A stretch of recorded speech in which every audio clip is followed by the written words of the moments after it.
Welcome to next exam. जिस भी competitive exam में हिंदी पूछी जाती है उसमें समास का एक या दो क्वेश्चन जरूर पूछा जाता है।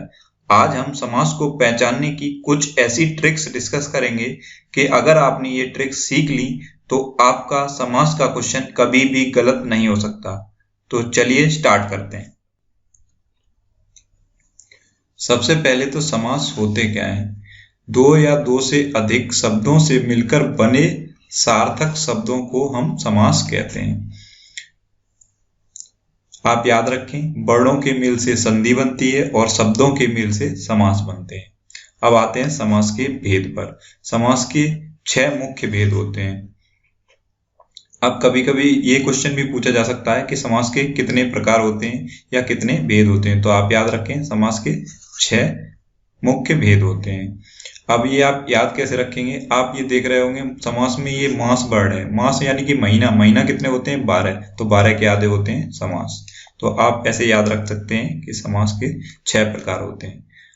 ये 6 कौन कौन से हैं? अव्ययीभाव समास, तत्पुरुष समास, कर्मधारय समास, द्विगु समास, द्वंद्व समास और बहुब्रीहि समास। आपको पेन पेपर लेकर कुछ भी नोट करने की जरूरत नहीं है। मैंने इस वीडियो की PDF नोट्स हमारे नेक्स्ट एग्जाम के फेसबुक पेज पर अपलोड कर दी है।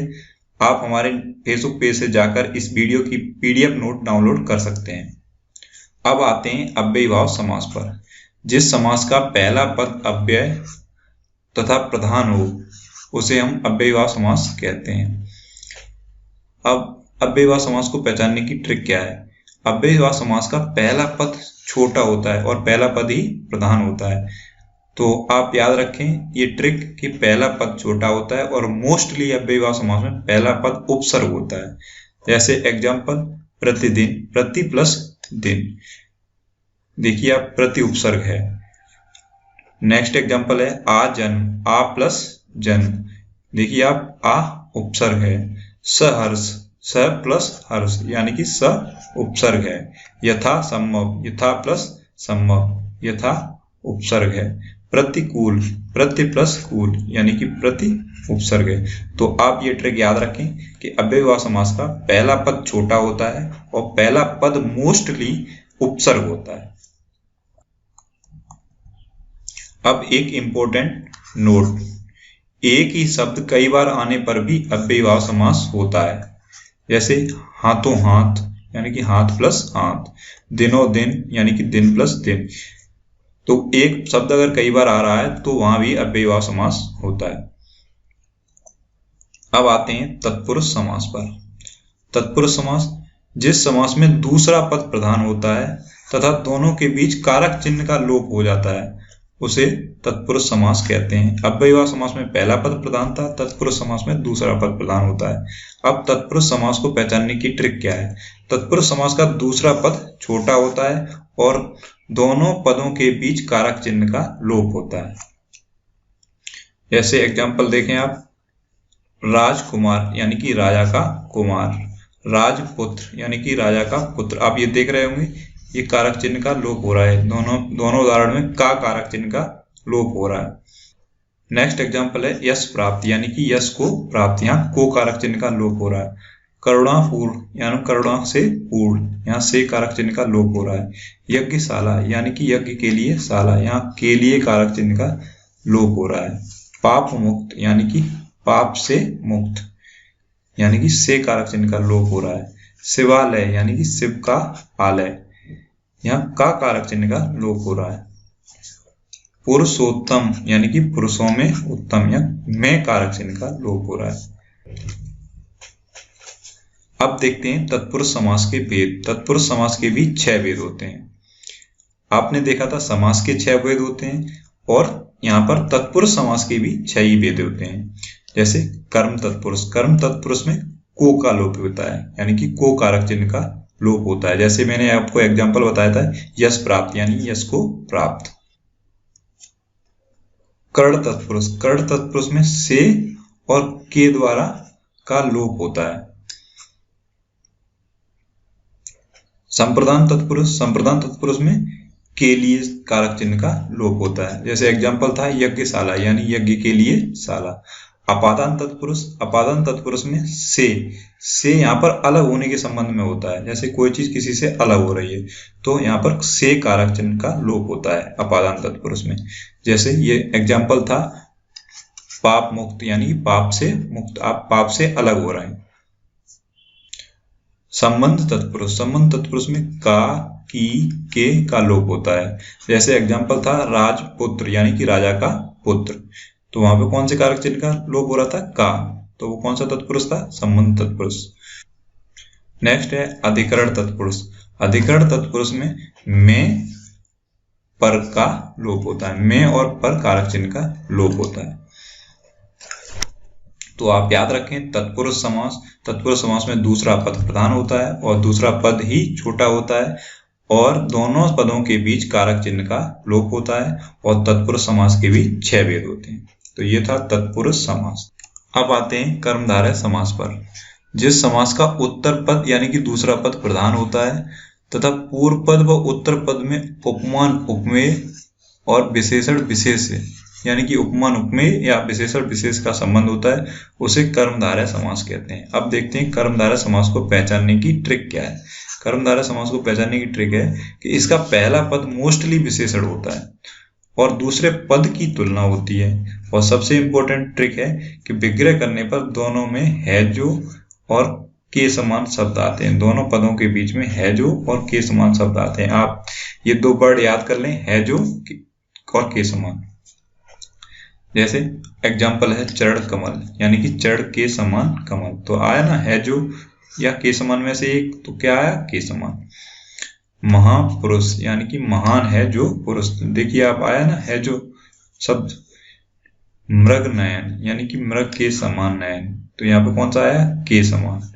लाल मणि यानी कि लाल है जो मणि, तो ये आया ना है जो।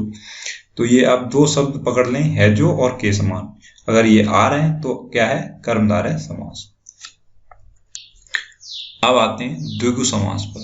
जिस समास का पहला पद संख्यावाचक होता है वह द्विगु समास कहलाता है। अब इस द्विगु शब्द में ये गु देख रहे होंगे, गु मतलब गुणा। गुणा किसका होता है? संख्याओं का। तो आप इसे याद रखेंगे, द्विगु समास में संख्यावाचक शब्द आते हैं।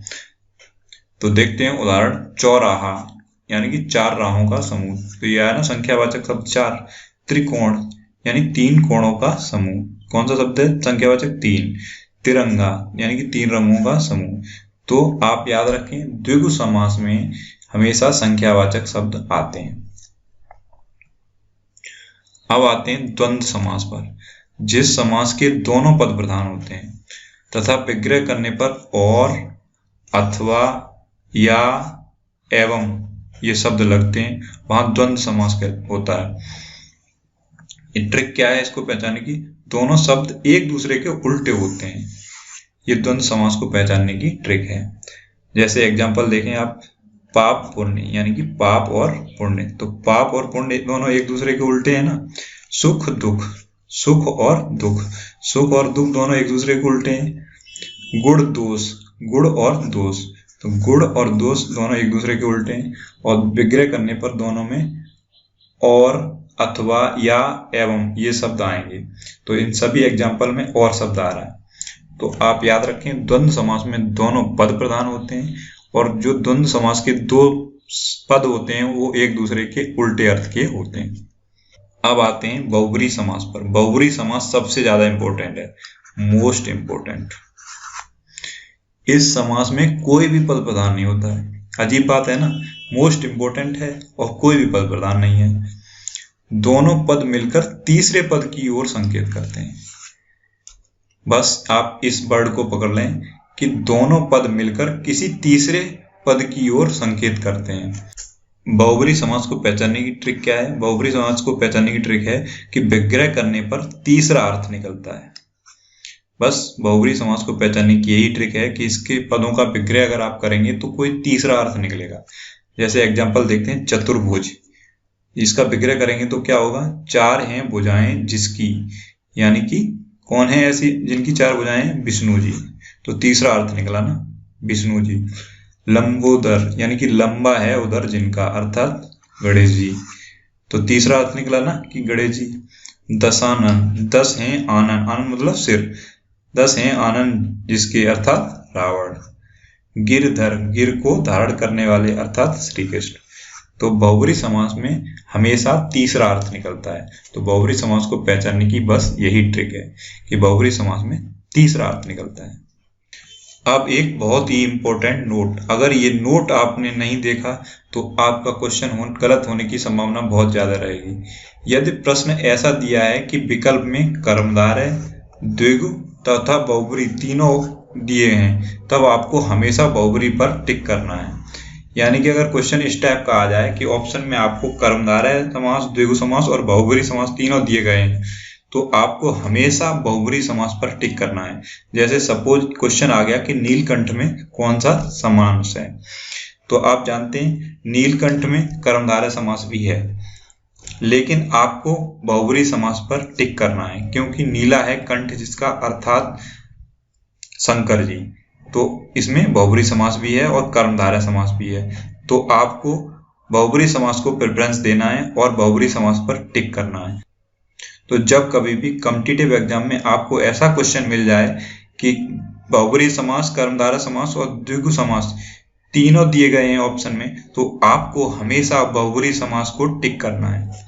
तो ये थी समास को पहचानने की कुछ इंपॉर्टेंट ट्रिक्स। आई होप आपको ये वीडियो पसंद आया होगा। अगर ये वीडियो आपको अच्छा लगा तो इसे लाइक करें, शेयर करें और कमेंट बॉक्स में मुझे जरूर बताएं कि ये वीडियो आपको कैसा लगा। ऐसे ही और वीडियोस के लिए इस चैनल को सब्सक्राइब जरूर करें। Thanks for watching.